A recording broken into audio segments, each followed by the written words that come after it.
Let's start. Okay. So today I will talk about Look Back in Anger, and that is written by John Osborne, published in 1956. It's a famous drama in the history of the British literature. It changed completely the British literary scenario in its lock, stock and barrel. Completely changed. সম্পূর্ণ পরিবর্তন করে দিয়েছিল এই Look Back in Anger. এবার কথাটা হচ্ছে why look back in anger? Why look back in anger? তার কারণ look back in anger মানে I look back in anger, আমি রাগে ফিরে তাকাচ্ছি। রাগ কেন? Why such an anger? এই কারণের উপর ভিত্তি করেই আমাকে এই ড্রামাটা পড়তে হবে। এই ড্রামার যে canonical character, he is known as Jimmy porter and his wife is Alison Porter. Jimmy Porter is a working class representative. একজন অত্যন্ত সাধারণ ইংল্যান্ডের ওয়ার্কিং ক্লাস রিপ্রেজেন্টেটিভ, অত্যন্ত খেটে খাওয়া মানুষের দলের মধ্যে পড়ে এই জিমি পোর্টার। বাবা অত্যন্ত গরিব একটা ইন্ডাস্ট্রিয়াল লেবারার ছিল। Jimmy porter is an educated man. Jimmy porter read in a much reputed university in England, যদিও তার রেপুটেশন হয়তো অক্সফোর্ড বা কেমব্রিজের মতো নয়, কারণ অক্সফোর্ড বা কেমব্রিজে তখনকার দিনে অত্যন্ত অ্যারিস্টোক্র্যাটিক এবং ব্লু ব্লাডের ফ্যামিলির ছেলেপুলে ছাড়া কেউ পড়তে পারতো না। কিন্তু তা সত্ত্বেও আমরা দেখেছি যে জিমি পোর্টার একজন এডুকেটেড পার্সোনালিটি হয়েছে এবং সে একজন অত্যন্ত অ্যারিস্টোক্র্যাটিক ফ্যামিলির মেয়েকে বিয়ে করেছে, and he is Alison Porter.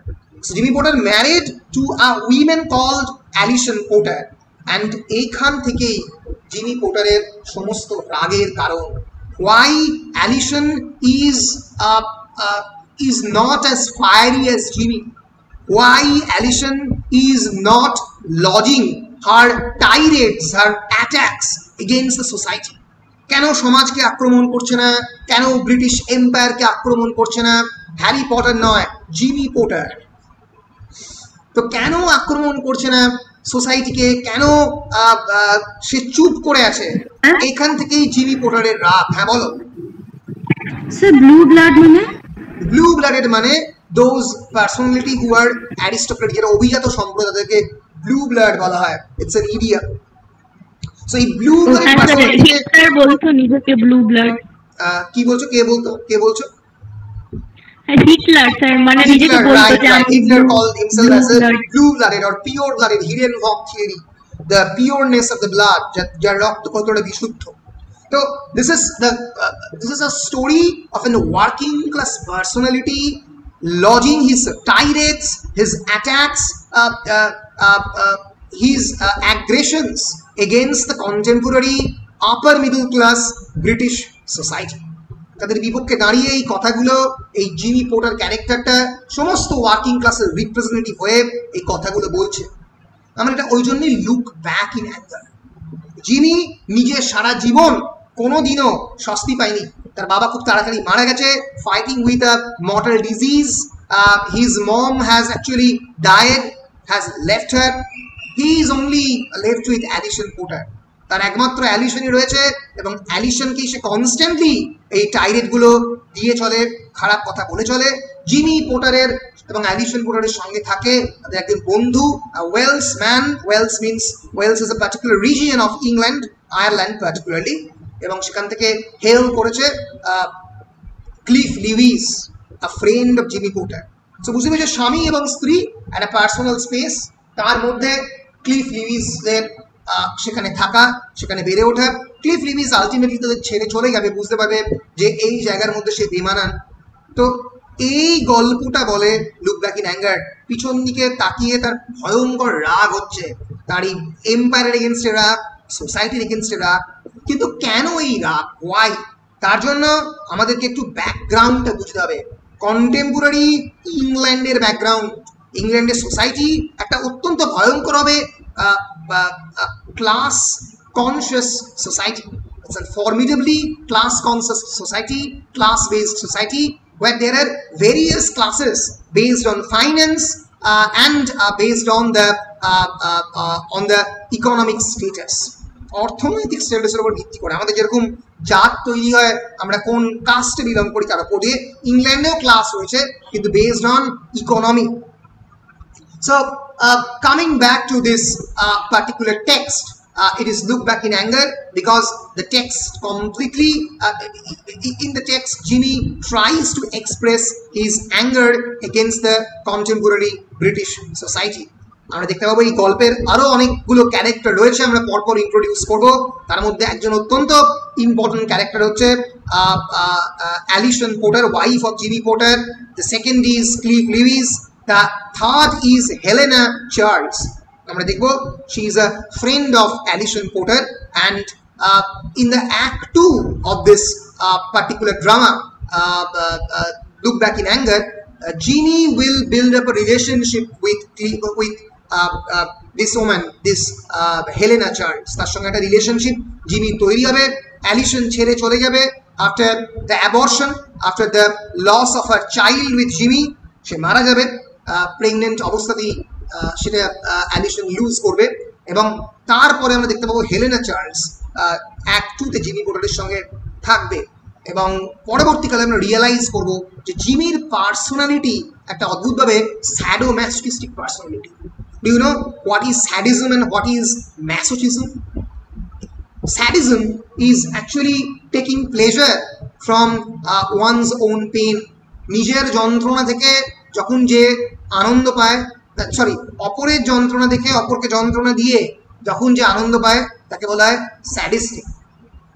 While on the other hand, masochism is that যখন নিজের যন্ত্রণা দেখে কেউ আনন্দ পায়। তো এই দুটোর কম্বিনেশন জিমির মধ্যে আছে। জিমি অপরকে যন্ত্রণা দিয়ে আনন্দ পায়, নিজের যন্ত্রণা থেকেও আনন্দ পায়। ফলে এটা বুঝতে পারছি যে একটা অদ্ভুত কমপ্লেক্স পার্সোনালিটি জিমি পোর্টার। এবং আমরা পুরো প্লেটা জুড়ে দেখব জিমি পোর্টার কনস্ট্যান্টলি অ্যাটাকিং মোডটা চালিয়ে যাচ্ছে। তার মানে কি এই যে জিমিকে ছেড়ে দেওয়া হয় তাহলে জিমিকে রেভলিউশন করে দেবে সোসাইটিতে? জিমি কি সম্পূর্ণ ক্লাস বা অন্য কিছু ইংল্যান্ড থেকে কমপ্লিটলি অবলিটারেট করে দেবে? No, it's not like that. Jimmy will not be able to obliterate any form of class consciousness in England, কারণ তার সে ক্ষমতাই নেই, তার সেই এবিলিটি নেই। কিন্তু সে যেটা করতে পারে সেটা হচ্ছে কনস্ট্যান্টলি একটা জায়গাটা, একটা ক্লস্ট্রোফোবিক স্পেসের মধ্যে বসে তার কথাগুলোকে একটা মানুষের দিকে ছুঁড়ে দিতে পারে, এবং সেটাই তার কাজ। সে বিশ্বাস করে সবসময় ডিস্টার্ব করা ইজ হিজ মেইন ডিউটি। ওটা পৃথিবীকে, ওটা সমাজকে, তার স্ত্রীকে, তার নিজের শ্বশুরকে, মানে এখানে ফাদার ইন লকে, কর্নেল রেডফার্ন, তাদের এগেইনস্ট জিমির প্রচন্ড রাগ। সেই রাগের এক্সপ্রেশনই হচ্ছে look back in anger. But why anger? Will try to analyse this today. এটার জন্য আমাদেরকে একটু ব্যাকগ্রাউন্ডটা বুঝতে হবে, সেই সময়কার কন্টেম্পোরারি ইংল্যান্ডের background. So this is the famous cinema of Look back in Anger, যেটা 1959-এ প্রথম লঞ্চ করা হয়েছিল। It's a famous cinema Look back in অ্যাঙ্গারে।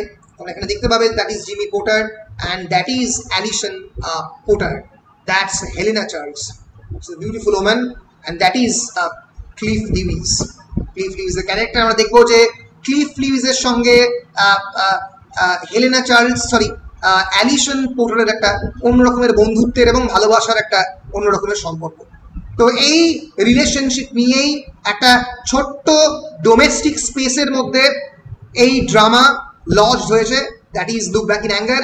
It is launch in a domestic space. দেখতে পাবে যে শুধুমাত্র table, dressing table, dinner table, এই একটা, ওই জন্য এই পার্টিকুলার ফর্ম অফ ড্রামা অনেক সময় কিচেন সিঙ্ক ড্রামা বলে। আমরা ডিসকাস করবো কাকে কিচেন সিঙ্ক ড্রামা বলে, পরীক্ষায় অনেক সময় পড়েও। What is kitchen sink drama? KITCHENSINK। Kitchen sync মানে কিচেনের মধ্যে যে সিঙ্ক থাকে, যেখানে তোমরা জিনিসপত্র মাজো বা জিনিসপত্র রাখো, তাকে কিচেন সিঙ্ক বলে। কিচেন সিঙ্ক মানে ডোমেস্টিক স্পেসের মধ্যে লোকেটেড যে ড্রামা, তাকে কিচেন সিঙ্ক ড্রামা বলে। Macbeth definitely is not a kitchen sink drama, কারণ সেটা একটা এলিজাবেথান কনটেক্সটে একটা কমপ্লিটলি সুপার ন্যাচারাল অ্যাটমসফিয়ারের মধ্যে একটা লোকেটেড ড্রামা। তাহলে বুঝতেই পারছো সেই ড্রামার সঙ্গে এই ড্রামার অনেক ডিফারেন্স। এটা শুধুমাত্র ঘর গৃহস্থালির মধ্যে একটা পার্টিকুলার সেটিং এর মধ্যে, ডোমেস্টিক সেটিং এর মধ্যে located. Hence it is called a kitchen sink drama. So let's start. বারবার যেটা একটুকে বলছিলাম, this particular drama Look Back in Anger is almost first in its kind. এই ধরনের দিক থেকে বলতে গেলে প্রায় প্রথম হচ্ছে লুক ব্যাক ইন অ্যাঙ্গার। এর আগে এরকম ড্রামা কেউ কোনোদিন দেখেনি।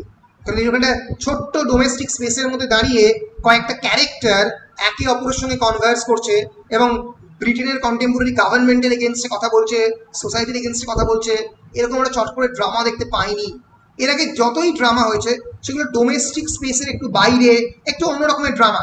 এই ধরনের ক্যারেক্টার স্ল্যাং ইউজ করছে কথার মধ্যে, এর আগে ড্রামার মধ্যে কেউ পায়নি।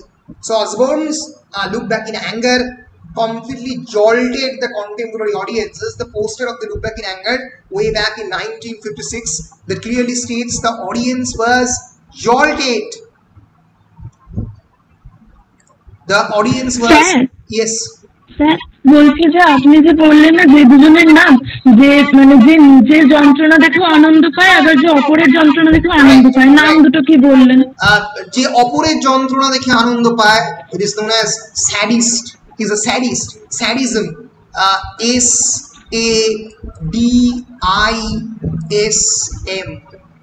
that is called sadism. আর নিজের যন্ত্রণা দেখে আনন্দ পাওয়া is called masochism. MASOCHISM. Clear? So this drama actually jolted the contemporary audience. The audience was jolted as if they had been sitting for 2 hours in an electric chair. The electric chair এর মধ্যে 2 ঘন্টা বসছিল। এত ভয়ঙ্করভাবে contemporary audience নড়ে গিয়েছিল। মাথায় রাখতে হবে Britain in 1956 was basically a sophisticated society, যারা এই ধরনের স্ল্যাং স্টেজের মধ্যে দেখতে অভ্যস্ত ছিল না।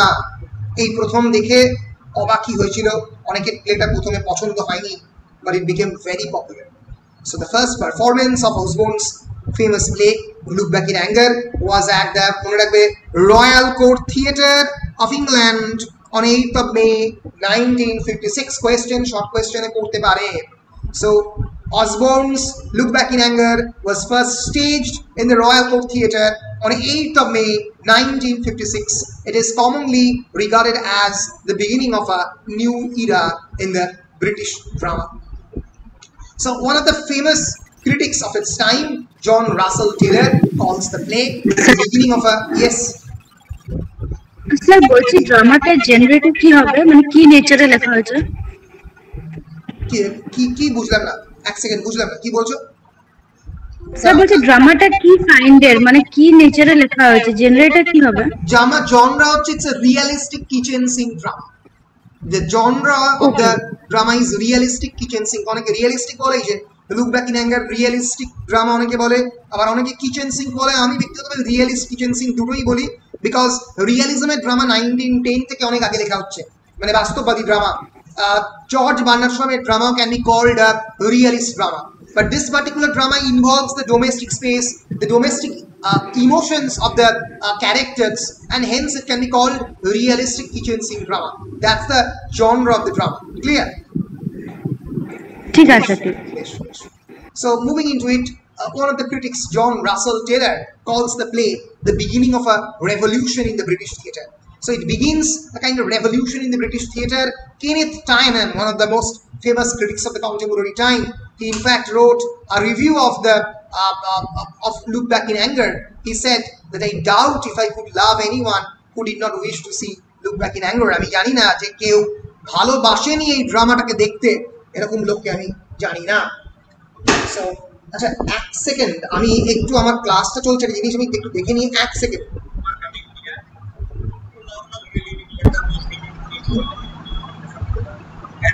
But in online system, we will review check what we can write principal হ্যাঁ, তো নানা সমস্যা আর কি। তো যাকে, তো তোমাকে অনলাইনে ক্লাস চলছে, আমারও অনলাইনে ক্লাস চলছে আর কি। So Tynan from the Observer writes, the day that I doubt if I could love anyone who did not wish to see Look Back in Anger. আমি জানি না সত্যি Look Back in Anger ভালো লাগেনি এরকম কেউ আছে কিনা। So Look Back in Anger, it's a realist play, as I have said, written by John Osborne. It basically focuses on the life and the marital struggles of an intelligent, আমি আগেই বলছিলাম, intelligent but educated but disaffected young man called Jimmy Porter. Why disaffected? Because Jimmy is unemotional. Jimmy মানুষকে কষ্ট দিতে ভালোবাসে. Jimmy attack করতে ভালোবাসে লোকজনকে. He is a personality of working class origin, and he is Jimmy Porter, and is equally competent yet impassive upper middle class wife Alicia. যদি কেউ look back in অ্যাঙ্গারের এই রডপি এডিশন বা একটা ওয়ার্ল্ড ভিউয়ের addition কিনে থাকো, তাহলে দেখবে লুক ব্যাক ইন অ্যাঙ্গারের শুরুতে মানে তাদের কাভারে এই একটা ছবি দেওয়া আছে. এই ছবিটা কি জানো তোমরা? It's a picture of an ironing machine, ইস্ত্রি করার যন্ত্র, তাই তো? আমরা গোটা প্লে জুড়ে দেখবো যে দিস ইজ অ্যালিসন, যে পুরো ড্রামা জুড়ে খুব কম কথা বলছে, অ্যান্ড শি ইজ আয়রনিং, ইস্ত্রি করে যাচ্ছে, আর জিমি পোটার রেগে মেগে পাগলের মতো চেঁচিয়ে যাচ্ছে. Alison belongs to the aristocratic section of the society, while Jimmy belongs to the working class section of the society. আর এই ইস্ত্রিটা, এই আয়রনটা is actually a symbol of the flattening of Jimmy's anger. জিমির যে রাগ, তাকে যেন ইস্ত্রি করে দিয়ে, তাকে যেন আয়রনিং করে, তাকে ফ্ল্যাট করে দিয়ে জামার মতো করে একেবারে ঠিক করে দিচ্ছে অ্যালিসন পোর্টার. জিমি চায় যে জিমির কথায় কথায় কেউ উত্তর দিক, জিমিকে কেউ আনসার করুক, কিন্তু অ্যালিসন সেইটাই করে না. অ্যালিসন জিমিকে কোনো আনসার দেয় না, না দিয়ে জিমিকে ভয়ঙ্করভাবে খেপিয়ে দেয়. That is Allison Porter. এবং জিমি সেজন্য আরও রেগে যায় against the contemporary complacent society. তারা এত সফিস্টিকেটেড, এত কমপ্লেসেন্ট কেন? খুন করলে আমি তাকে যদি বকাবকি করি, মারপিট করি, তাহলে সে তো আমাকে মারবে, তো মারছে না কেন? কেন আমাকে আনসার দিচ্ছে না? So this is also actually another source of Jimmy's anger. কিন্তু real source of Jimmy's anger আমরা একটু পরেই জানতে পারবো, কারণ in order to know the contemporary, the source of Jimmy's anger, we have to know the contemporary socio-political background, socio-political scenario.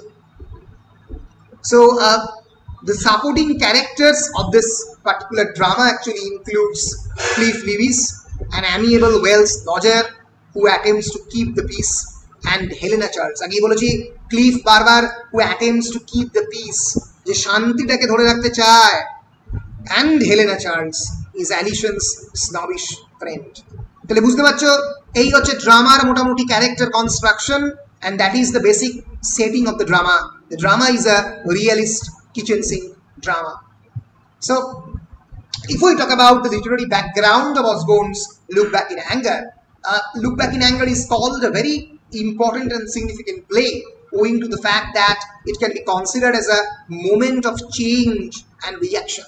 1956, the year actually delineates a great change. That again, in 1953, there was also actually another staging of a famous play, and that is known as the Waiting for Godot. It's a drama written by Samuel Beckett.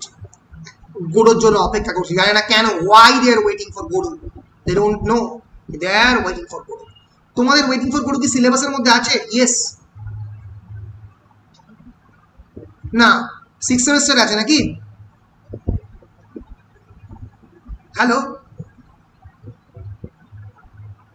কি গো?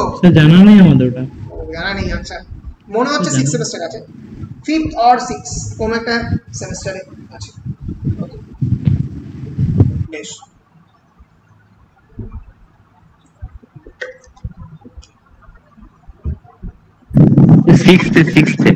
Sixth আছে, right?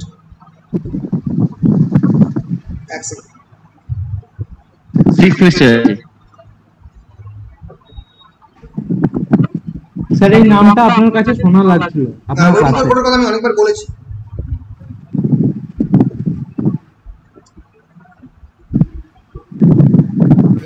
Excellent.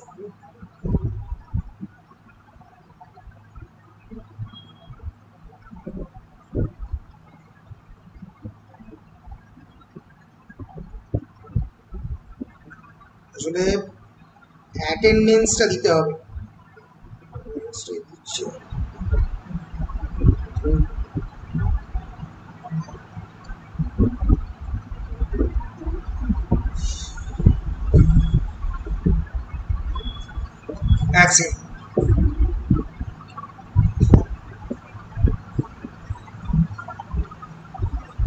মা জল পড়ছে।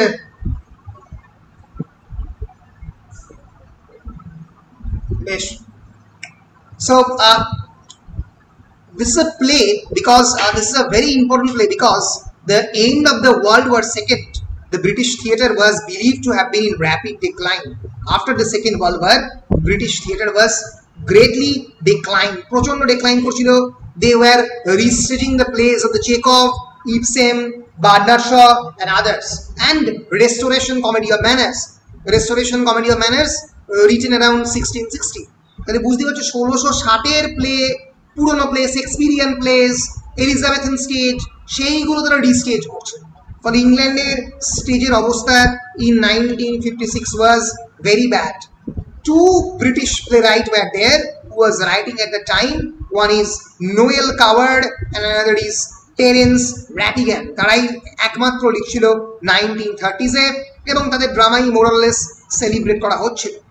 কিন্তু Osborne and Look Back in Anger, John Osborne's Look Back in Anger completely changed the scenario, and hence many critics regarded Look Back in Anger as a turning point in the history of the 20th century British theatre, because anemic British theatre এর রক্তের মধ্যে, তার ধমনীর মধ্যে রক্ত চলাচল করতে সাহায্য করেছিল এই Look Back in Anger।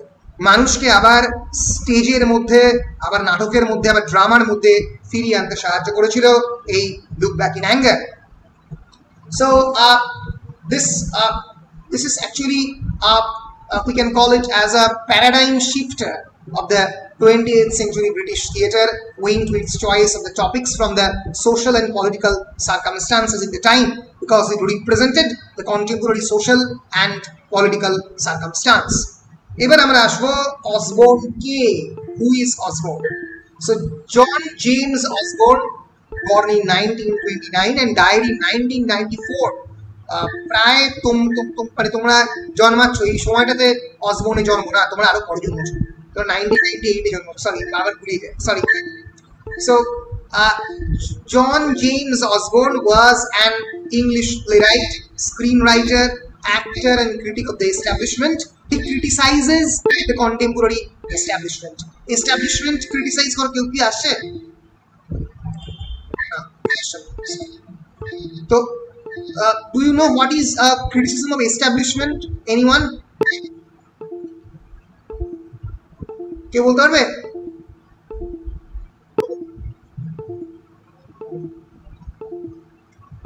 কেউ বলতে পারবে? What is criticism of establishment? না স্যার আপনি বলে দিন। Establishment means an establishment a প্রতিষ্ঠান. So criticism of the establishment means criticizing the institution. যে ইনস্টিটিউশনে আমি থেকেছি বা যে ইনস্টিটিউশনে আমি থেকে বড় হয়েছি তার সমালোচনা করা। For example, I am criticizing the institution of marriage. আমি ম্যারেজের ক্রিটিসিজম করছি। I am criticizing the institution of my college. That means I'm criticizing a particular institution of my college. So establishment কে ক্রিটিসাইজ করা মানে আমি যে ইনস্টিটিউশনে belong করি আমি সেটাকে ক্রিটিসাইজ করছি। So John James Osborne throughout his career criticizes his own institutions. Yes. একটা শব্দ হচ্ছে, কোত্থেকে শব্দটা আসছে বুঝতে পারছি না। তোমরা কি শব্দটা পাচ্ছ? তোমরা কি শব্দ কোনো পাচ্ছ? হ্যাঁ স্যার, না স্যার শব্দ আসছে কানে হালকা হালকা। আচ্ছা আচ্ছা, এবার দেখো তো ভাবনা প্রথমে আমার নেটে কথা শুনতে পাচ্ছ এবার? না সে এবার সাউন্ডটা একটু কমে গেল, আপনার নিজের গলার সাউন্ডটা কমে গেল। কারণ আমি আমার এই সাউন্ডটা কমাচ্ছিলাম তাই সাউন্ডটা কমে। ঠিক আছে, কিছু করার নেই, থাক, সুস্থে ক্যারি করি। ওকে, yes, so he belonged to a working class family. He himself, Osborne himself, belonged to a working class family, এবং এর ফলেই সে একজন ওয়ার্কিং ক্লাস ক্যারেক্টারটাকে আরো ভালো করে ডেলিনিয়েট করতে পেরেছে। And after the school, Osborne went home to his mother in London and briefly tried trade journalism there, a job tutoring a touring company of junior actors introduced him to the theatre, and he soon involved into the theatrical acting and writing into the theatres. সেই সময় প্রথম theatre সম্পর্কে লিখতে আরম্ভ করেন John James Osborne. অনেকেই বলে look back in anger is an autobiographical narrative of John James Osborne because it actually tells his own life story. He actually also married another woman from an aristocratic class known as Pamela Lane, P-A-M-A-L-A-L-A-N-E, Pamela Lane.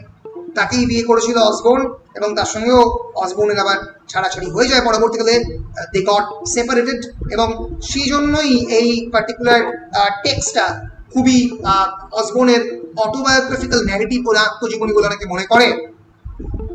এইবার we will look into the historical and political background of the contemporary time. কেন Jimmy পোর্টারের এই রাগ, সেই রাগের কারণ আমাদেরকে জানতে হবে।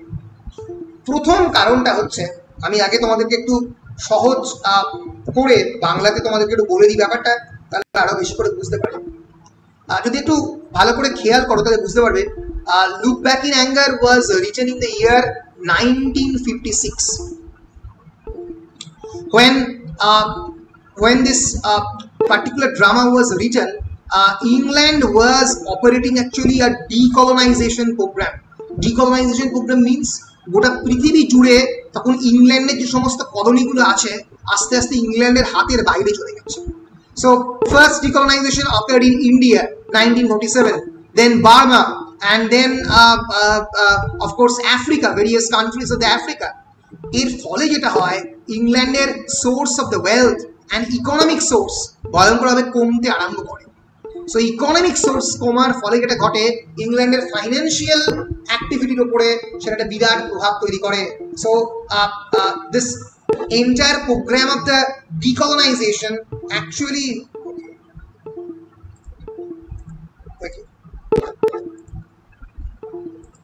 স্যার একটা ডগ বার্কিং এর সাউন্ড আসছে।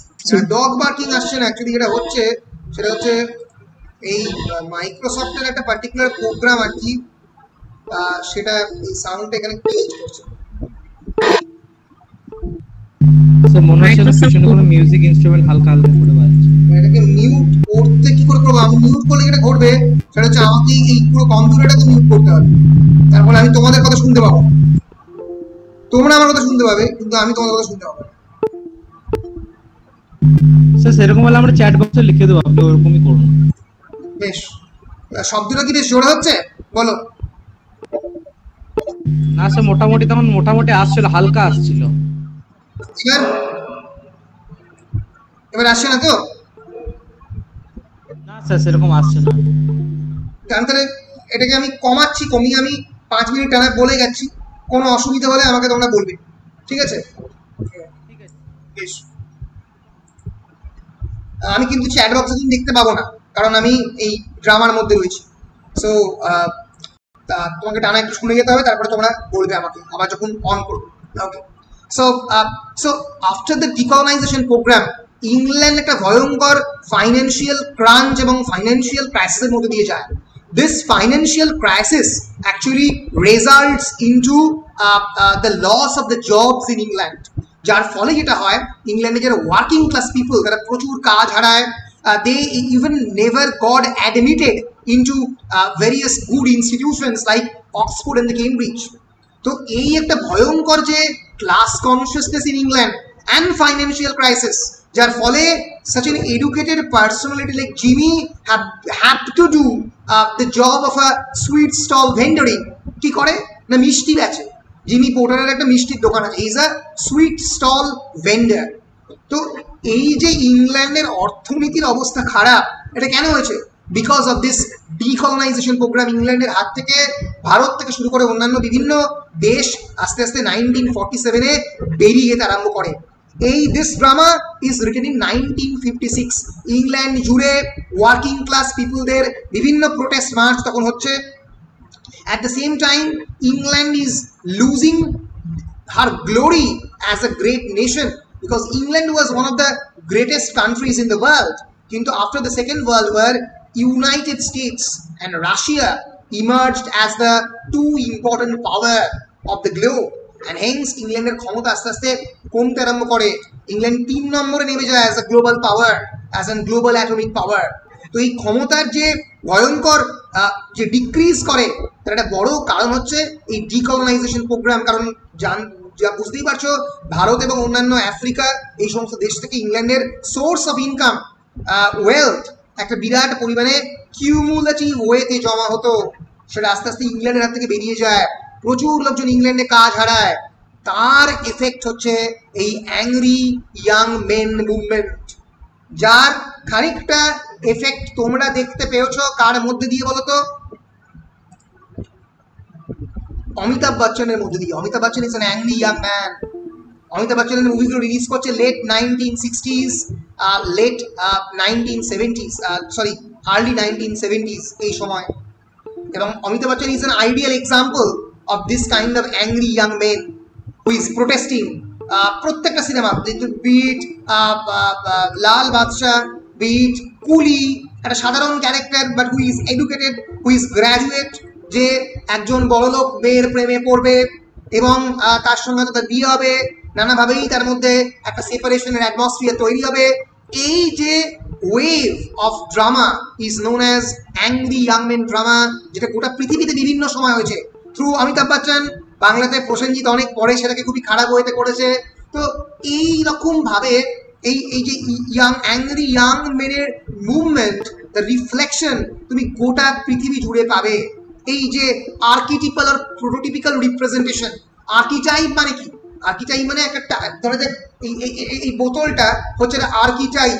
এর অনেক এই ছাঁচে অনেকগুলো বোতল ক্রিয়েট করা পসিবল, হাজার হাজার বোতল তৈরি হচ্ছে।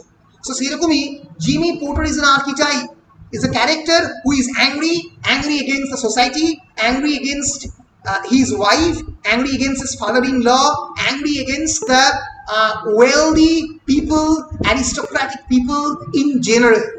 এবার এই প্রোটোটাইপটাকে ইউজ করেছে বিভিন্ন পৃথিবীর বিভিন্ন দেশের বিভিন্ন drama, various types of representation, various types of mediums including films, drama, fiction, সব জায়গাতে। বুঝতে পারছো?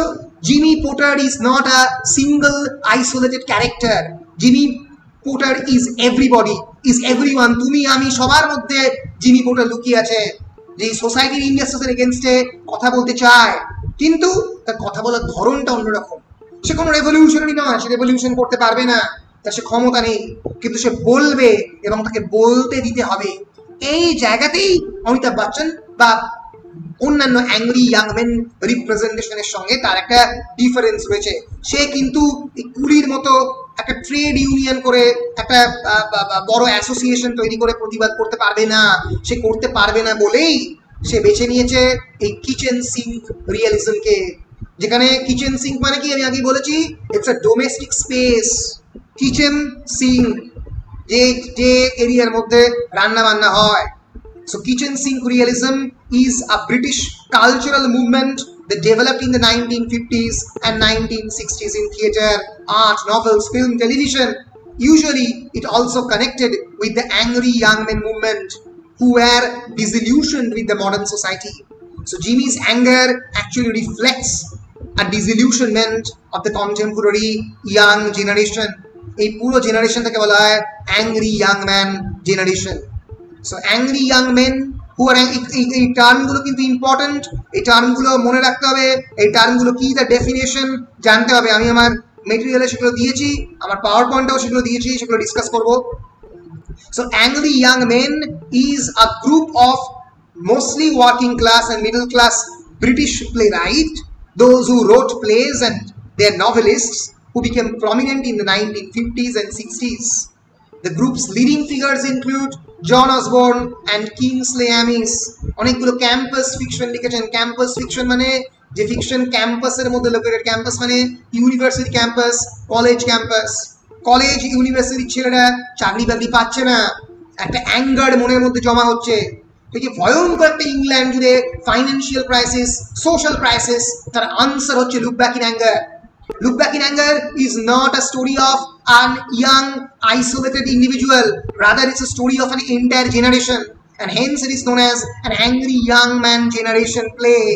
It's the story of a generation who is not getting job, who is not neither getting money, not a well-to-do profession. An educated university graduate had to sell sweet stall in a vendor. তাকে মিষ্টি নিয়ে নিয়ে বিভিন্ন জায়গাতে ঘুরে বেড়াতে হচ্ছে। তো তার যে অ্যাংস্ট, তার যে অ্যাংজাইটি, তার যে অ্যাগ্রেশন, সেটা তার কথার মধ্যে রিফ্লেক্ট হচ্ছে। কেন কেন আমাদের জেনারেশন কি সাফার করতে হবে? এর আগের জেনারেশন, যে কর্নেল রেডফার্ন, যে অ্যালিসন পোর্টারের বাবা, তাকে তো সেটা সব গুছিয়ে নিয়েছে। বারবার রেফারেন্স আসছে Edwardian টুয়াইলাইটের। What is Edwardian twilight? Edwardian period is the immediate period after the Victorian period. It's a small period, a period of Edward the VIII, between the Victorian period and the modern period. তার মাঝখানে ছোট্ট period, যে সময়ে ইংল্যান্ডের decolonisation programme শুরু হচ্ছে এবং ইংল্যান্ডের মাটিতে আস্তে আস্তে যারা ইংল্যান্ড থেকে ভাইস রয় এবং অন্যান্যরা চলে আসছে, যা মোটামুটি টাকা পয়সা জমিয়েছে, সারা জীবনই মোটামুটি চলে গেলে, একটা জেনারেশন বসে খাবে। তো তাদের জেনারেশন সমস্ত সুবিধাগুলো পাবে, they are getting all the benefits of colonization, কিন্তু ব্রিটেন কেন পাবে না? বলো। স্যার বলছি, আমি অনেক ইংলিশ নোবেল বা ধরুন বাংলা ইংরেজি নোবেলগুলোতে আমি পড়েছি যে আনএমপ্লয়মেন্টের সমস্যাটা যেটা 19 যে সালটা ছিল সেখান থেকে চলে আসছে, তার মানে বহু আগে থেকে ছিল না, কিন্তু মানে আমার অনেক আগে আনএমপ্লয়মেন্টের সমস্যাটা শুরু হয়েছিল at the time of the first world war. First world war এটা ফাইন্যান্সিয়াল ক্রাইসিসের সময় ওখানে শুরু হয়েছে।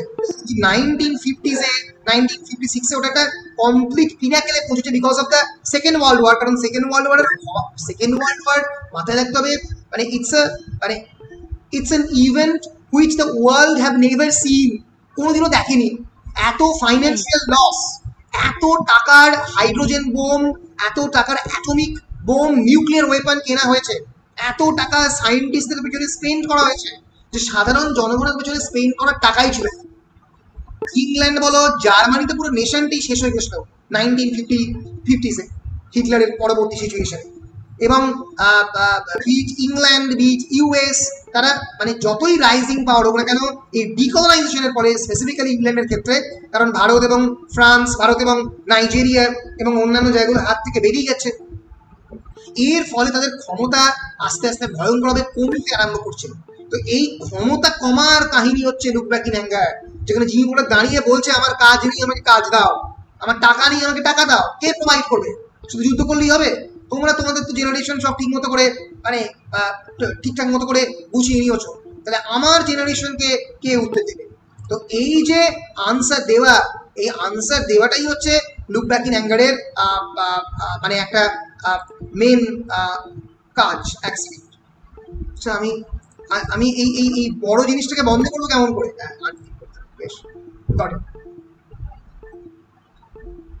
স্যার আরেকটা কোয়েশ্চেন ছিল, বলো। বলছি যে আপনি বললেন না যে প্লেটা প্যারাডাইম শিফট, তো প্যারাডাইম শিফট মানে কি, আর মানে প্লেটাকে প্যারাডাইম শিফট বলাই বা হচ্ছে না? রাইট, খুব ভালো কোয়েশ্চেন। আমি বারবারই বলি, what is paradigm? Paradigm means a kind of parameter, যার উপরে দাঁড়িয়ে আমি সেই সময়টাকে জাজ করব। For example, Romantic period is a complete paradigm shift from the Augustan literature. Wordsworth, Coleridge, they have introduced romantic literature. Romanticism first talks about nature, for the first time talks about supernaturalism, যার কথা Augustan period কোনোদিন বলেনি। Augustan period কার লেখা? Rape of the lock. Augustan পিরিয়ডের দুজন famous এক্সপোনেন্টকে, John Dryden and Alexander Pope, যাদের যে সময় তারা স্যাটায়ার লিখছে, রেপ অফ দ্য লকের মতো রচনা লিখছে। So romantic literature completely shifts the paradigm. পুরো যে প্যারামিটার যার উপরে ধরো এই দাঁড়িয়ে আছে পৃথিবীটা, সেটাকে চেঞ্জ করে দিচ্ছে। That is paradigm shift. So look back in anger is a paradigm shift, because যে ধরনের ড্রামা তারাকে লেখা হতো by Chekhov, by Bernard Shaw, সেই ড্রামাকে কমপ্লিটলি চেঞ্জ করে দিয়ে তারা প্যারাডাইমটাকে শিফট করে দিচ্ছে। কোনোদিন এই কিচেন সিঙ্ক ড্রামা এর আগে লেখা হয়নি। কোনোদিন একটা ক্লস্ট্রোফোবিক স্পেসের মধ্যে একটা ওয়ার্কিং ক্লাস ক্যারেক্টার, অ্যারিস্টোক্রেটিক ক্যারেক্টারদেরকে ড্রামার মধ্যে ডেকে, নাটক দেখতো যারা এসেনশিয়ালি অ্যারিস্টোক্রেটিক পার্সোনালিটির লোকজন, তাদেরকে ডেকে তাদের এগেইনস্টই কথা বলছে, তাদেরকে প্রথমবার আয়নার সামনে দাঁড় করাচ্ছে। এটা এর আগে কোনোদিনও হয়নি। and hence it's a paradigm shift. This kitchen sink realism, this angry young man generation is a paradigm shift. So Look Back in Anger is a drama that shifts the paradigm. PARIDIGM. Clear? Sir Anton চেকভের the প্রপোজালটার সাথে তো কিছুটা মিলছে, মানে ওখানেও তো ওটা ওয়ান অ্যাক্ট প্লে। কোনটা বলো কোনটা? অ্যান্টন চেকভের দ্য প্রপোজাল। রাইট অ্যান্টন চেকভের প্রপোজালের মধ্যে it's an one act play, কিন্তু this is the three act play. আর অ্যান্টন চেকভের প্রপোজালের মধ্যে এই ইস্যুগুলো রয়েছে, কিন্তু if you remember that Chekhov is a Russian.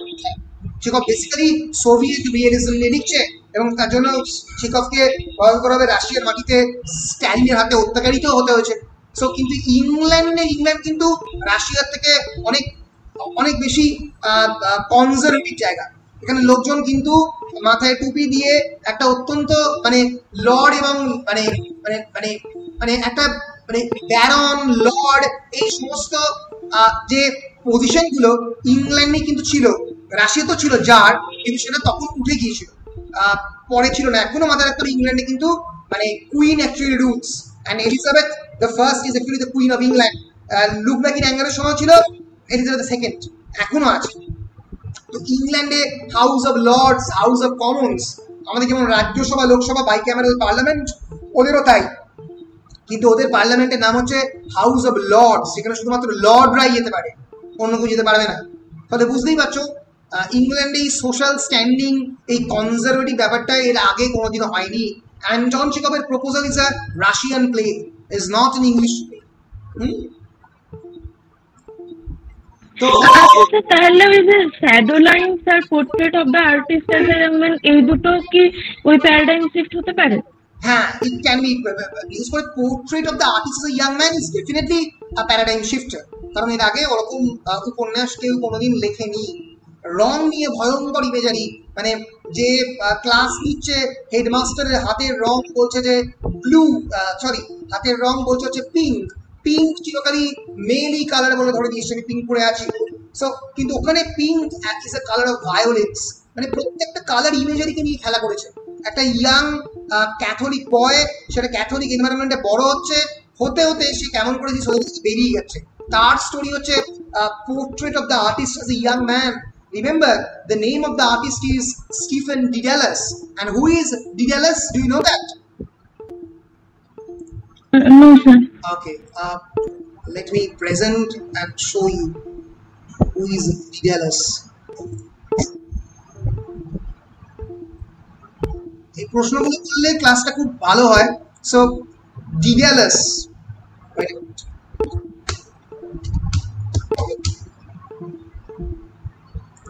Daedalus, actually spellingটা আমি ভুল লিখলাম, Daedalus, Daedalus.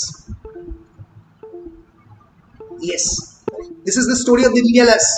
Daedalus was a craftsman and artist in the Greek mythology who had two sons, one Icarus and another Lapix. দুজন ছেলে ছিল, যে প্রথম এই একটা বিরাট বড় কিং মিনস একটা বিরাট বড় তৈরি করেছিল একটা ক্যাসেল, যার মধ্যে একটা মনস্টারকে পুষে রেখেছিল। তো সেই মনস্টারের হাত থেকে বাঁচার জন্য এই একটা বিরাট বড় ক্যাসেলটাকে তৈরি করতে বলেছিল কিং মিনস। এই ডিডেলাস ওয়াজ আ ক্রাফটসম্যান, সে কিন্তু তৈরি করতে জানে, সে ক্রিয়েটার। এখানেও ডিডেলাস একজন ক্রিয়েটার। তার ছেলে ছিল, একটা হলো আইকারাস, একটা হলো ইপেক্স। আইকারাস কিভাবে মারা গেল কেন? তো এই মনস্টারকে থেকে তো বাঁচার জন্য তারা একটা বিরাট বড় ক্যাসেল তৈরি করে ফেললো, কিন্তু সেই মনস্টার থেকে বাঁচার জন্য তারা নিজেরা বাঁচে কেমন করে? সো তারা ওই একটা অন্ধকারের ল্যাবিরিন্থের মধ্যে তারা একটা তৈরি করলো মোমের ওয়াক্সের তৈরি করা উইং, এবং সেটা নিয়ে এখান থেকে পালিয়ে গেল। পালিয়ে আকাশে উঠতে উঠতে ডিডেলাস ঠিক মতো উঠছিল, কিন্তু আইকারাস বললো decided to uplift his flight, আরো ওপর দিকে উঠবে।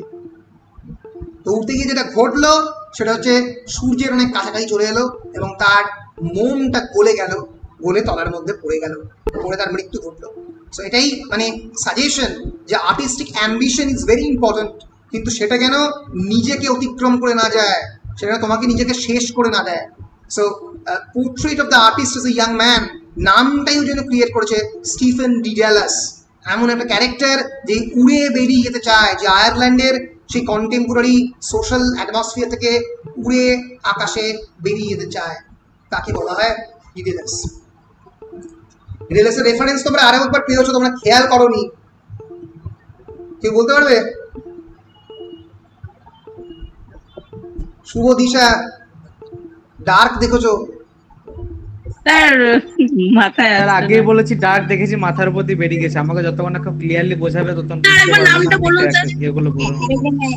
এই ক্যারেক্টারের নাম হচ্ছে Daedalus, Stephen Daedalus, DAEDALUS।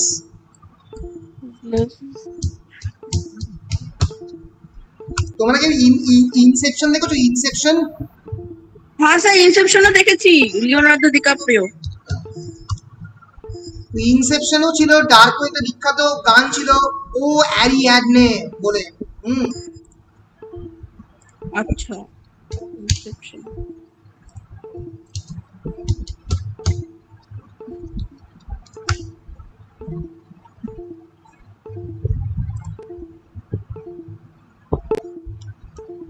So this is a song written by this Asif Abadan. এই যে ল্যাবিরিন্থ মানে কি? এমন একটা জায়গা যেখান থেকে বেরোনো যায় না, পুরো ডার্ক এই ল্যাবিরিন্থ নিয়ে। এই এমন একটা জায়গা যেখান থেকে বেরোনো যায় না। এবং অ্যারিয়াডনে কথাটা বারবার ইউজ করা হচ্ছে এখানে। ওই ও অ্যারিয়াডনে কে? যে ডিডেলাসকে সাপ্লাই করেছিল একটা সোর্স অফ লাইট, এখানে ল্যাম্প সাপ্লাই করেছিল, যে ল্যাম্প দিয়ে ডিডেলাস ওই মোমের, যার স্টোরি একটুকে বললাম, ওই মোমের ওয়াক্স উইংটাকে তৈরি করেছিল। সো এখানে আপনি ডার্কের নোয়ার ক্যারেক্টারের সাথে তুলনা করলেন কি?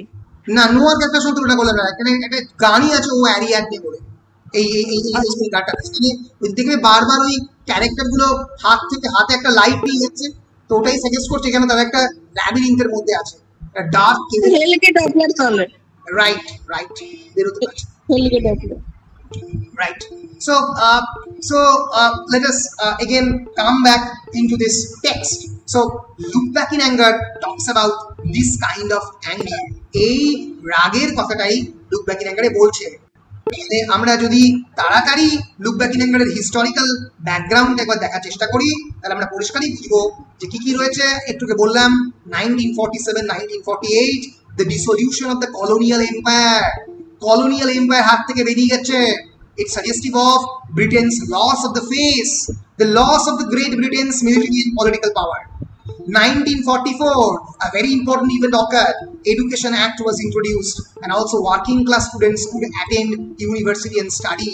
তার আগে কোনো ওয়ার্কিং ক্লাস স্টুডেন্ট ইউনিভার্সিটিতে পড়তে পারতো না। তারপরে ইংল্যান্ডে হলো the creation of the welfare state, রাষ্ট্রীয় দেখা দেখি। এর আগে ইংল্যান্ডে পুরোপুরি England was a state controlled by the lords and the ladies. Welfare state, যেখানে প্রত্যেকটা তার মেকানিজম, প্রত্যেকটা যারা রাষ্ট্রের মেম্বার তাদের কথা বলবে। Creation of the welfare state also occur and the feeling of disillusionment for the first time started among the young generation. তারা চাকরি পাচ্ছে না। And in the middle of the Cold War, what is Cold War? Cold War is a kind of war between England and Russia, between America and Russia. The England Russia পক্ষ নাই, আমেরিকার পক্ষ নিয়েছিল। So Britain was not longer a great power. England এবং Russia এবং আমেরিকার মধ্যে Britain আস্তে আস্তে তলার দিকে যাচ্ছিল। তো এইগুলোর প্রত্যেকটা রিফ্লেকশন আমরা এই লুক ব্যাক ইন অ্যাঙ্গারে গিয়ে পাবো। So by the mid-1950s, a deep transformation was taking place in British society and culture, and the birth of the experimental theatre. আগেই বলেছি, the theatre of the absurd, যার example হচ্ছে waiting for Godot, nothing happens, কিছুই হচ্ছে না, পুরো play চলছে, কিছুই হচ্ছে না। তো এই সেকেন্ড ওয়ার্ল্ড ওয়ারে প্রথম সুয়েজ ক্রাইসিস তৈরি হচ্ছে। পরের ক্লাসে আরেকটু ভালো করে বলে টেক্সটে যাব। সুয়েজ ক্রাইসিস হচ্ছে সেই ক্রাইসিস যেখানে প্রথমবার আমরা দেখতে পাচ্ছি ইসরায়েল এবং তার সঙ্গে সঙ্গে আরব স্টেটের মধ্যে একটা ফাইট হচ্ছে, যাতে পার্টিসিপেট করছে ইংল্যান্ড, এবং সেই প্রথম ইংল্যান্ড যুদ্ধে গিয়ে হেরে গেছে। সুয়েজ ক্যানেল ওয়ারে ইংল্যান্ড হেরে গেছে। Great Britain was shunned to the little England, and the entire energy was turned inwards as the Clement Attlee government began building up a welfare society which was primarily centered on nationalization of utilities. Clement Attlee একটা society তৈরি করার চেষ্টা করলো, যেটা welfare society, যেটা backfire করলো ইংল্যান্ডে পরবর্তীকালে। এবং এর ফলে এই সোশিও পলিটিক্যাল ব্যাকগ্রাউন্ড ইংল্যান্ডের লিড করলো একটা খারাপ দিকে, একটা ফাইন্যান্সিয়াল ক্রাইসিসের দিকে। 1947 আমরা দেখতে পাচ্ছি ভারতের স্বাধীনতা, 1956 হাঙ্গেরিতে রেভলিউশন দেখতে পাচ্ছি, এবং আস্তে আস্তে by the early 1950s Britain had become the third atomic power after USA and USSR, who had tested recently an hydrogen bomb, and there was widespread fear of nuclear conflict and the effects of the nuclear test. এর ফলে we have seen the rise and again the fall of the British Empire. এই কন্ডিশনে এই character Jimmy পোর্টারের জন্ম হচ্ছে, that is Allison porter. বলবো একটু পরে ইন্ট্রোডিউস করবো। প্রত্যেকটা সিনে Allison Porter is wearing the shirt of Jimmy Porter. তা কেন? জিমির জীবনে যে কটা নারী আসে তারা সবসময় জিমির শার্ট পরে নেয়, তারপরে অ্যাক্ট টুতে আমরা দেখবো হেলেনা চার্লস আবার জিমির জামা পরে দিচ্ছে, কারণ জিমি নিজের মতো করে নারীদেরকে সবসময় নিয়ন্ত্রণ করার চেষ্টা করে, ভয়ঙ্করভাবে কন্ট্রোল করার চেষ্টা করে।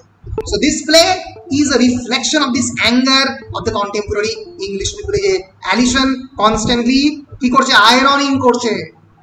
This is not Jimmy, this is Cliff Lewis iron করে জিমির অ্যাঙ্গার গুলোকে ফ্ল্যাট করার চেষ্টা করছে। তাহলে দুটো মুভমেন্ট এই প্লেকে কন্ট্রোল করছে, one is the angry young man movement and another is the kitchen sync realism. So এর পরের ক্লাসে আমরা এই অ্যাংরি ইয়াং ম্যান মুভমেন্ট এবং কিচেন সিঙ্ক রিয়েলিজম নিয়ে ডিটেলে একটু আলোচনা করব, এবং ইংল্যান্ডের সোশ্যাল অ্যাটমসফিয়ারটা অল্প বলে নিয়ে আমরা তার সেই দিনই মোটামুটি টেক্সটের সামারির মধ্যে চলে যাব। তারপরের দিন থেকে আমি টেক্সটটা একটু পড়াবো, এই কনটেক্সটে টেক্সটটা একটু পড়াতে হবে, একটু জানতে হবে। তো 3-4 দিনে মোটামুটি টেক্সটের ইম্পর্টেন্ট পোর্শনগুলো পড়িয়ে দিয়ে আবার শেষ করবো টেক্সট। ঠিক আছে? 5 থেকে 7 দিন, 7টা ক্লাস, ঠিক আছে? স্যার বলছি টেক্সটটা শুরু করার আগে আজকে দিনের রেফারেন্সটা একটু দিয়ে দেবেন, তাহলে খুব ভালো হয়। আজকে রেফারেন্স বলতে কোন রেফারেন্স? মানে স্যার আজকে যেটা পড়ালেন একটু সেটা একটু দিয়ে দেবেন। হ্যাঁ, সেটা দিয়ে দেবো। আমি পাওয়ার পয়েন্টও দিয়ে দেবো, আমি স্টাডি মেটেরিয়াল গুলো দিয়ে দিচ্ছি তোমাদেরকে একটু পরে। ঠিক আছে? হ্যাঁ স্যার, বেশ, তাহলে signing off, see you in the next class. পরশু দিনকে নেক্সট ক্লাস নেবো সম্ভবত হচ্ছে এই কারণে, কারণ আমার যদি পরীক্ষা থাকে তাহলে একটু হয়তো পিছিয়ে যেতে পারে, কিন্তু 5 তারিখের পরে সব ঠিক থাকবে। ঠিক আছে? বেশ, সো বাই লবণ বাই।